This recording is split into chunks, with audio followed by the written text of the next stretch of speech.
Welcome back mga kalinya. So sa video tutorial pong ito ay pag-aaralan naman natin kung paano ang mag-wiring, mag-perform ng alternating domestic pump gamit po ang ating pressure switch at float switch. So sa mga nakaraang video tutorial, gumawa po tayo ng alternating pumps gamit ang ating 24 hours timer na may auxiliary contact, normally open and normally closed contact. Gumawa din tayo ng alternating motors with auto manual, start, stop with auto manual na ginagamit naman sa mga malalaking mga exhaust fan at mga industrial fan. So para nagkakaroon ng pagpapalitan ang dalawang 3-phase induction motor natin. Last time gumawa tayo ng alternating pumps gamit naman ng ating float switch at isang relay. So this time naman ho, gagawin natin is alternating domestic pump controlled by pressure switch, and meron tayong safety for the level of our water sa ating storage tank para hindi po madry run ang ating mga pumps. So kung bago ka po sa channel na ito, please consider subscribing po and hit the notification bell button para palagi po tayong updated sa mga panibagong videos. Kung mapapansin nyo po, ito po yung dalawang wire na to. So ito po ay galing sa ating pressure switch. So hindi po kita sa video but flash on your screen. So ito po ang wire na ating galing sa pressure switch na nakakonekta na po sa ating terminal block. And then also ito po ang ating float switch. So nakakonekta na rin po siya sa ating terminal block. So mamaya dito natin i-connect ayon sa ating control circuit ang mga lines na pupunta sa ating pressure switch at ating float switch.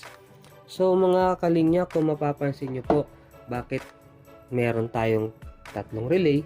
So i-consider po natin na malaki ang ating mga loads or ating mga pumps. So kasi minsan pagka malaki ang mga contactor na gagamitin natin, minsan mahirap tayong magkaroon ng additional contacts. So ang purpose po natin, kaya po meron tayong R1 common relay at R2, ito po ang ating unang first control circuit na dapat nating i-activate through our schematic diagram. And then upon activation ng ating control circuit, so ipaparallel natin ang ating relay number 2 sa ating magnetic contactor number 2 at relay number 1 sa ating magnetic contactor number 1.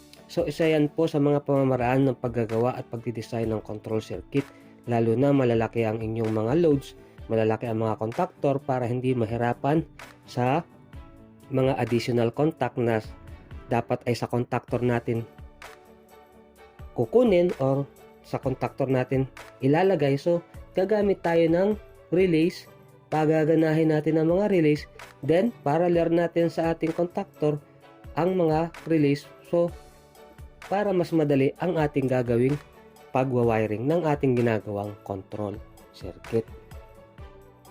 Bago po tayo mag-proceed sa ating wiring tutorial, so magkaroon lang po muna tayo ng konting pag-aaral sa ating control circuit. So from the line terminal ng ating control circuit, pupunta po tayo sa ating on-off switch, number 3 terminal, papunta sa number 4, and then pupunta po siya sa ating pressure switch. And then from our pressure switch, so ito na po yung ating magiging control circuit. So upon having close contact ng ating pressure switch, so ang ating supply voltage po ay dadaan po sa ating R2, which is deactivated, and then dadaan sa ating R, which is normally close also, normally close sa ating R2. So pagdaan niya ng supply voltage, dahil nakaswitch tayo, ma-activate po ang ating R1. And upon activation ng ating R1, magko-close ang ating normally open contact 9 and 5. So magkakaroon na po ng sariling pathway ang ating supply voltage papunta sa A1 terminal ng ating R1.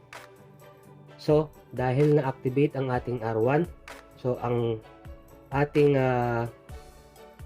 R1 terminal, which is normally open contact, so magko-close ito, i-activate niya ang ating common relay na ito po yung nasa gitna. So upon deactivation or upon opening contacts ng ating pressure switch, So, made-deactivate ang ating R1 kasi po mag-o-open na ito. Itong ating normally open contact, babalik siya sa normal state, 9 and 5 terminals, leaving activated pa rin ang ating common relay kasi po kung makikita nyo po from this point, so meron siyang sariling supply, dadaan siya sa normally close contact ng ating R2. So yung ating R2 is deactivated, and then yung ating R, which is normally open contact, so close siya ngayon dahil activated, so meron pa rin supply voltage ang ating R. So kapag nag-close po siya ulit ang ating pressure switch, so pag close niya ngayon, so dadaan ng supply voltage natin dito sa R1, which is deactivated, so this is normally closed 10 and 2 terminal, and then ang ating R, which is activated, so this is normally open, so ngayon 10 and 6 terminal, so ngayon this is closed, so ma-activate ang ating R2. So upon activation ng ating R2, so kung makikita nyo po, meron tayo dito na normally close contact 11 and 3 from our R2, so made-deactivate naman ngayon ang ating relay common. So upon deactivation ng ating R2, so balik na naman tayo sa dating sequence, activating R1 and common relay. So pag nag-open, made-deactivate ang ating R1, leaving activated ang ating common relay, and then kapag nag-contact ulit ito, so ma-activate ang ating R2, made-deactivate ang ating relay. So paulit-ulit lang po siyang sequence for having the alternating of our R1 and R2. So tuloy na po natin ang ating gagawing wiring tutorial. Para sa mas mabilis na wiring tutorial, nilagyan ko na po ng line supply ang mga line terminal blocks. Ganun din po ang ating neutral terminal block. So meron na rin po siya supply from our circuit breaker. And from our neutral terminal block, nilagyan ko na po lahat ng A2 terminal ng ating R1 common relay at R2 relay ng ating neutral line. So ito po ang ating setup. So ito po ang ating main switch for our pump number 1 and pump number 2. Ito po ang ating power on. So papalitan po natin siya mamaya ng puti. So ito po ang run trip ng ating mga motor. So umpisa na po natin ang ating gagawing wiring tutorial. According po sa ating control circuit, so from the line supply, so i-connect ko na ang wire nito sa ating terminal block, which is line. So ipitan ko lang ang wire nito. So ito po yung pupunta sa number 3 terminal ng ating on-off switch ng ating control circuit. So ipitan ko lang ang wire nito sa number 3 terminal ng ating on-off switch. And then from the number 3 terminal ng ating on-off switch, so ito po siya. So ito po according sa ating drawing ang pupunta sa isang terminal ng ating pressure switch. So ipitan ko lang sandali ang wire nito sa ating switch. Sandali lang, medyo hirapan na ng konti. So ipitan lang natin ang wire. So ipitan na po natin ang wire nito from the number 4 terminal ng ating on-off switch. So siya po yung pupunta sa isang terminal ng ating pressure switch. So kung mapapansin nyo mga guys, ito yung ating pressure switch. So nakakonekta na yung ating wire dito. So i-connect na lang natin sa ating terminal block. So ipapasok na natin ang wire nito sa ating terminal block, connecting one terminal ng ating pressure switch. So ayan. And then from the another side, so ito na po yung ating gagawing mga connection. From the another side na terminal ng ating pressure switch, so higpitan lang natin temporary, pero meron pa tayong ikakabit o i-connect dito mamaya. So inilagay ko na po yung wire. So according sa ating drawing, so siya yung pupunta sa 9 terminal ng ating R1, and then pupunta sa 9 terminal ng ating R2. So ang gagawin natin, so ito ang ating 9. So 9, 10, 11, 12. So from this terminal, ilalagay natin ang wire nito, and then isasama natin yung isa. So siya yung pupunta naman sa 9 terminal din ng ating R2. So connect lang natin mga kalinya. So higpitan natin ang wire nito from the 9 terminal ng ating R1. So dito 9 terminal ng ating R2. Ilagay natin dito ang wire nito, and then from our 1 terminal ng ating R2, so iwan muna natin itong naka-open sa 5 terminal ng ating R1. So from the 1 terminal ng ating R2, so pupunta siya sa, according sa ating drawing, sa 9 terminal naman ng ating R1. So ilalagay natin ang wire nito. So normally close. So itong normally close natin sa ibabaw. Ito po ay 1 from the 1 terminal, and then pupunta naman siya sa 9 terminal ng ating common relay. So i-connect natin ngayon ang wire nito. So ang natitira natin ngayon ay ang 1 terminal ng ating R. So ito sa ibabaw, at 5 terminal ng ating R1.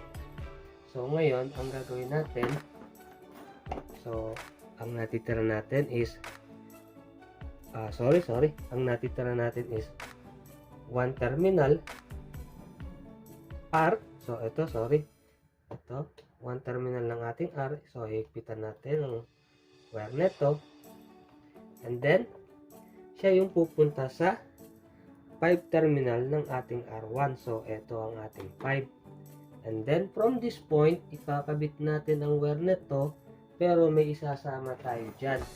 So according sa ating drawing, from the 5 terminal ng ating R1, siya yung pupunta sa selector switch. So i-connect natin ang wire nito, sasama natin dito sa number 5 terminal. So ayan, nakikita natin, and then siya yung pupunta sa selector switch natin, number 1. So ito ang ating number 1. So connect natin dito sa terminal na to, bago niya i-activate ang R1 terminal ng ang A1 terminal ng ating R1. And then dito natin ipaparallel ngayon ang ating magnetic contactor. So from this point, hanap lang tayo ng mahabang wire. So from this point, another terminal ng ating switch. So i-connect natin ito ngayon sa A1 terminal ng ating R1. So tapos na tayo sa wiring na yan sa unang portion. So lalagay natin ngayon dito sa A1 terminal ng ating R1.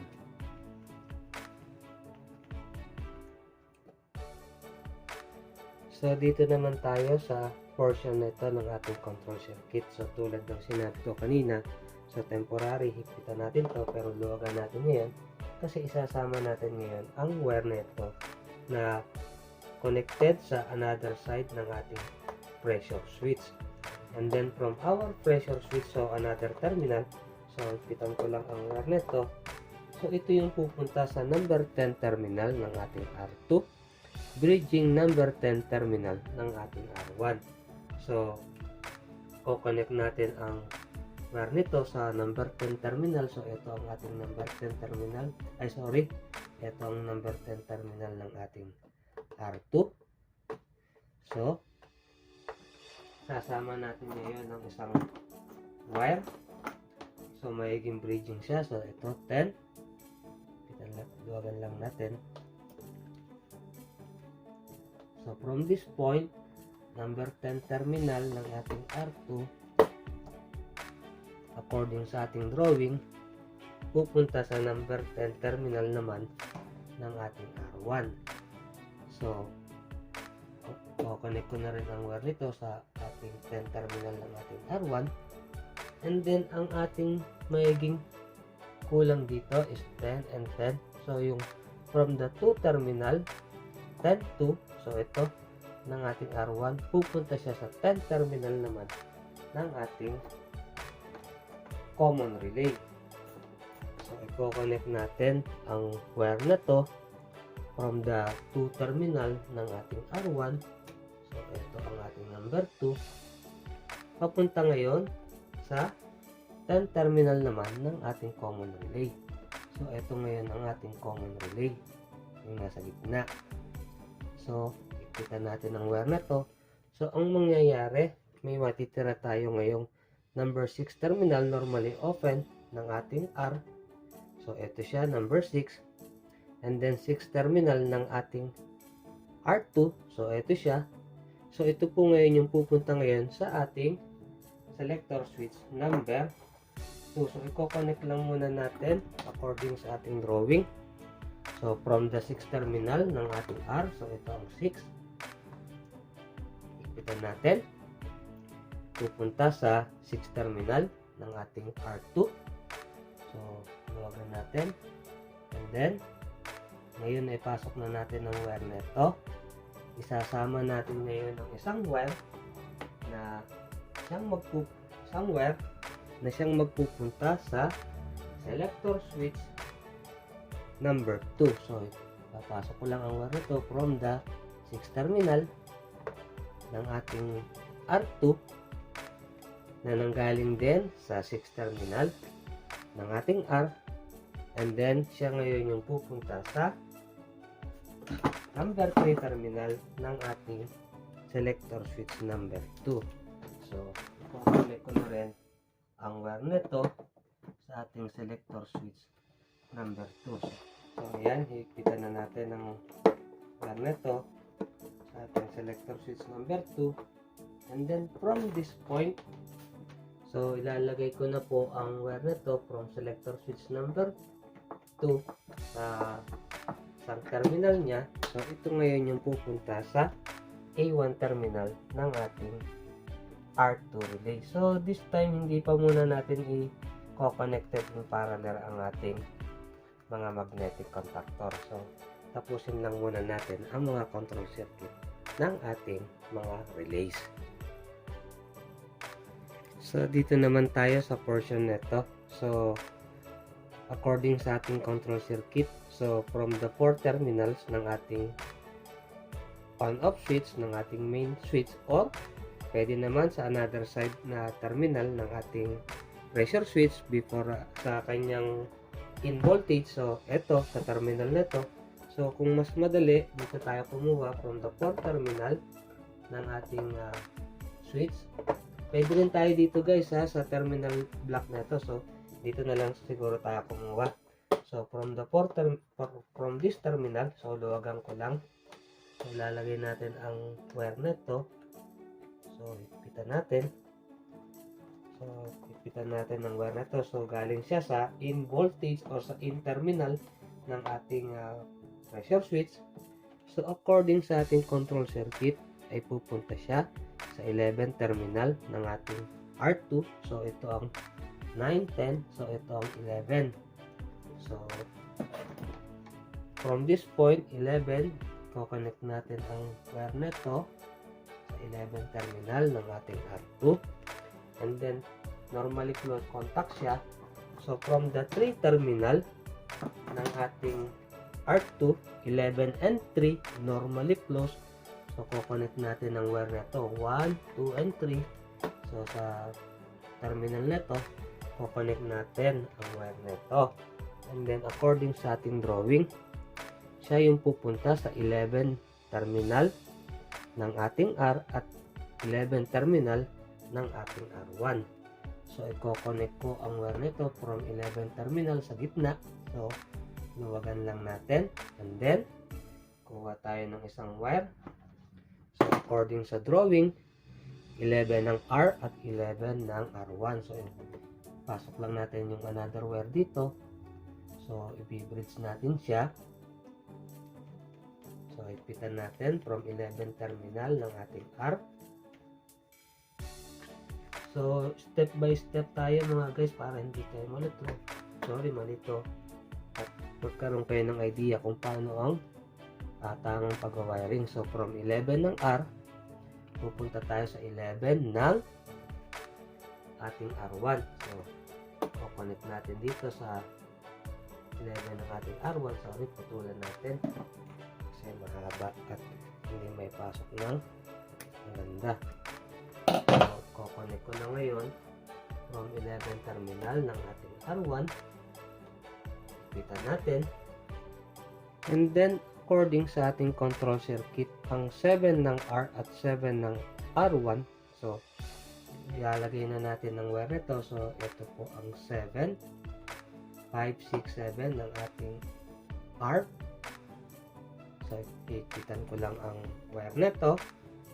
And then, pupunta siya according sa ating drawing sa 7 ng R1. So, pwedeng dito tayo mag-bridge papunta sa ating A1 terminal ng ating R1. So, pwedeng sa kabila. So, doon na lang tayo sa kabila para sa R talaga siya.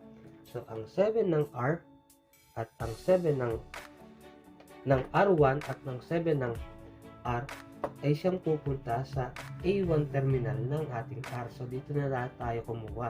So, i-connect ko na ang wire nito. So, 7R, 7R1 papunta sa A1 terminal ng ating R. So, tapos na tayo sa pagwa-wiring ng ating control circuit sa ating mga relay. So, ang kulang na lang natin ay hindi pa natin ipaparallel ang A1 terminal ng ating R1 sa A1 terminal ng ating magnetic contactor at A1 terminal ng ating R2 sa A1 terminal ng ating magnetic contactor number 2. So, isusunod na po natin ang mga connection ng mga iyon. So, mga kalinya, so dahil tapos na ang ating wiring for our control circuit sa ating relay, so time naman para i-connect natin ang A1 terminal ng ating relay, A1 ng ating electromagnetic relay number 1 ng ating R1. So, papunta sa A1 terminal naman ng ating magnetic contactor. So, i-connect ko na rin ang wire nito sa A1 terminal ng ating magnetic contactor number 1. And then, from our R2, so, luwagan ko lang ang wire nito. So, i-connect ko na rin ang wire nito from the A1 terminal ng ating R2 papunta naman sa A1 terminal naman ng ating magnetic contactor number 2. So, ang kulang na lang natin ngayon mga kalinya ay ang neutral line ng ating magnetic contactor na magdadaan sa ating mga overload relays. So, mga kalinya, dito naman tayo sa portion ng ating control circuit na to. So, from our neutral line, so pupunta siya sa isang terminal ng ating float switch. So, kung makikita nyo, ito yung ating neutral line. So, madami na kasing wire. So, nagpunta na yung isang neutral line sa isang terminal ng ating float switch. And then, from the another side ng ating float switch, so siya yung pupunta sa mga number 95 terminals ng ating overload relay. So, hihigpitan ko na ang wire neto na tulad ng nasabi. So, siya yung pupunta sa mga number 95 terminals ng ating overload relay. So, ipapasok natin yung wire neto. And then, sorry, mahaba. Magkakaroon tayo ng bridging. So, another wire. So, hihigpitan natin ang wire na yan. So, number 95 terminals ng ating overload relay. And then, from our overload relay number 2, so, kukonect natin sa another 95 terminals. So, higpitan natin. So, ngayon, ang natitirang 96 terminal ng ating overload relay number 1 at ganun din sa overload relay number 2 ay siyang mga magpupunta sa A2 terminal ng ating mga contactor. So, hihigpitan ko na ang wire na to sa ating number 96 terminal ng overload relay number 1 na located sa ating thermomagnetic circuit breaker. So, siya yung pupunta sa, dito na lang natin padaanin, sa A2 terminal ng ating magnetic contactor number 1 ng ating AM1. And then, connect na rin natin ang wire nito sa ating number 96 terminal ng ating overload relay number 2. So, ito yung pupunta naman sa A2 terminal ng ating magnetic contactor number 2 ng ating M2. So, in case na mawalan ng tubig sa ating storage tank, so made-deactivate ang ating mga contactor para hindi po ma-dry run ang ating mga motor. So, tapos na po tayo on wiring on our main control circuit. So, time for us to check naman kung tama ba ang ating ginawa before natin lagyan ng mga connection ng ating mga indication light at before natin i-energize or paganahin ang ating motor. So, check po natin muna mga kalinya. So, time for us to check kung tama ba ang ating ginawa. So, tapos na po ang ating pag-wiring sa ating main control circuit. So, switch on ko po muna ang ating main circuit breaker for the supply of our control. So, nakababa pa ang ating float switch at hindi pa nakareset ang mga thermal overload ng ating thermomagnetic circuit breaker para sa ating magnetic contactor number 1 at magnetic contactor number 2. So, switch on ko ang main supply, main switch natin, and then ang ating selector switch number 1 at selector switch number 2 for on and off ng ating magnetic contactor 1 and 2. So, try po muna natin. So, ipupush ko ang ating pressure switch. So, naka-cut in siya ngayon. So, kailangan. So, ayan. Kung makikita nyo po, na-deactivate ang ating R1. And then, pag nag-contact ulit, so, na-activate ang ating R2. And then, deactivating R1 and common relay.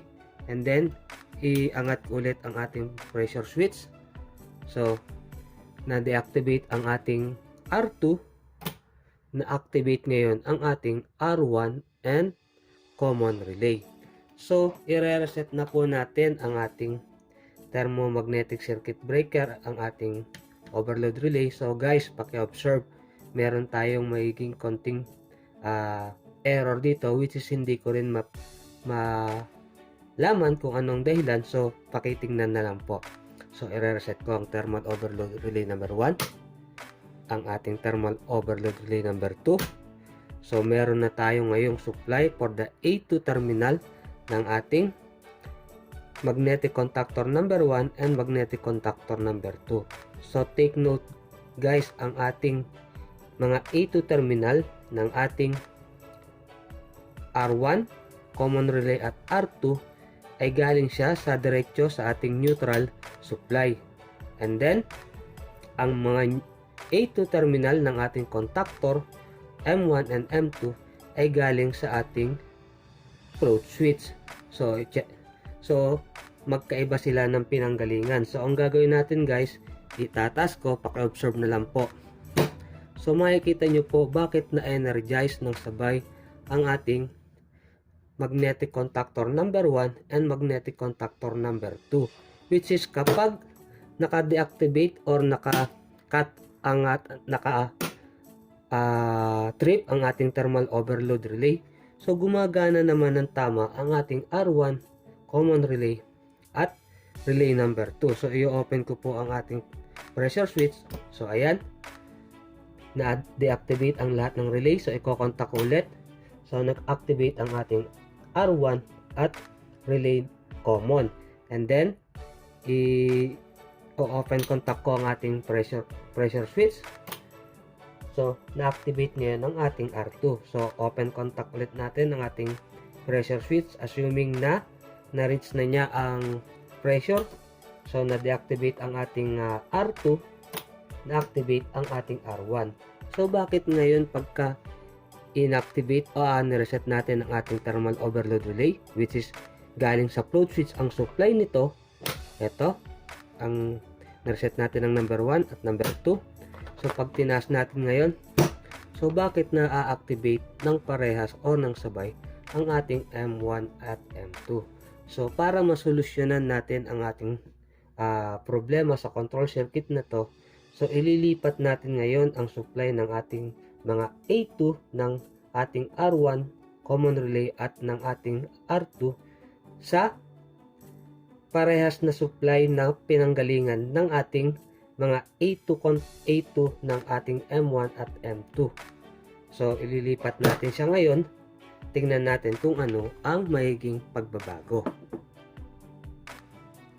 So na-switch off ko na po ang ating circuit breaker. So ito po ang supply ng mga A2 terminal ng ating relay.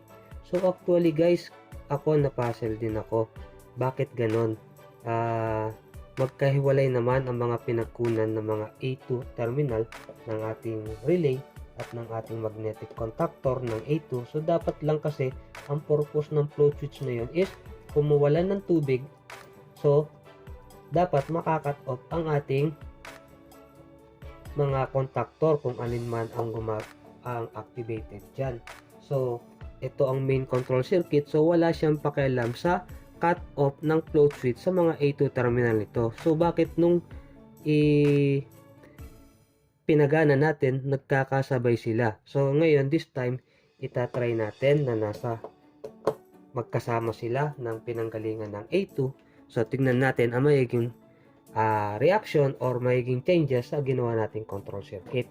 So ngayon, i-switch on ko na ulit ang ating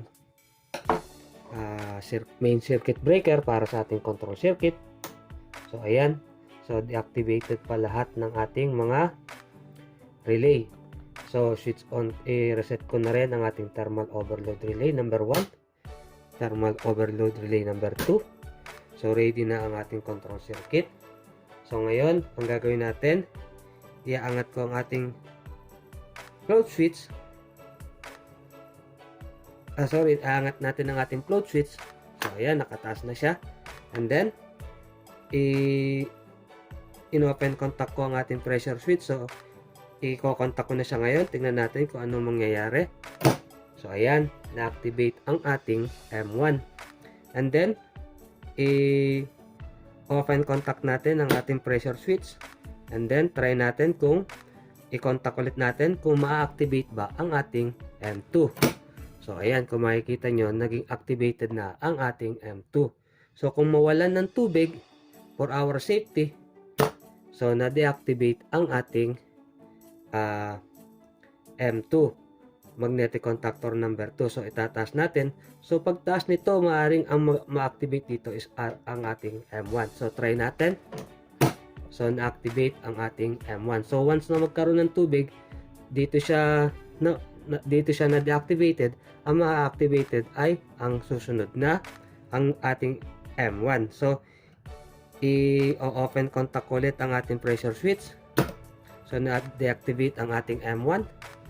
So upon contact ulit ng ating pressure switch, so nangangailangan ng tubig or ng pressure sa ating water system. So na-activate ang ating M2 contactor. So kung ma-reach niya ulit ang cut-off pressure niya, so mag-open siya. So once na bumaba ang pressure sa ating water system, magko-contact ulit ang ating pressure switch. So pasensya na, hindi nyo kita ang pressure switch. So i-contact ko siya ngayon. So na-activate ngayon ang ating M1 contactor. So kung mawala ng tubig, baba natin, made-deactivate ang ating magnetic contactor number 1. So kung magkaroon ulit siya, so na-activate ulit ang ating M1. So take for example po, so na-reach na ng ating pump, domestic pump, ang required pressure sa ating water system. So activated ang ating M1 na may load na domestic pump number 1. So i-open contact ko ang ating pressure switch.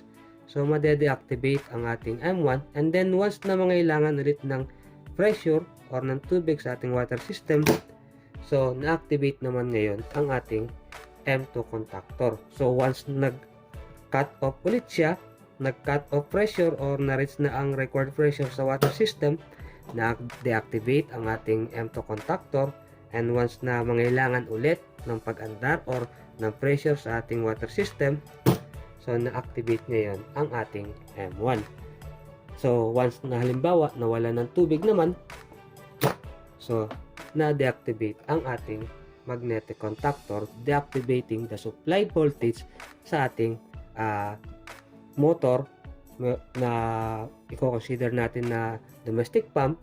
So, yan po ang kanyang magiging sequence or kanyang control circuit.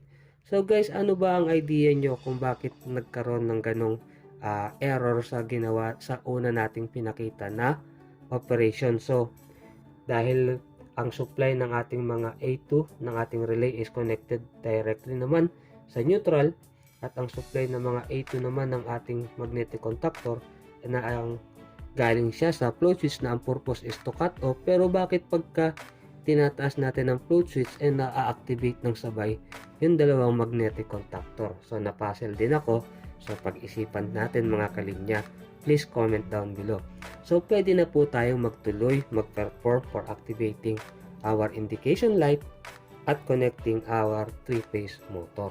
So thank you guys sa inyong panonood, and see you for the continuation of our video tutorial. God bless po sa inyong lahat.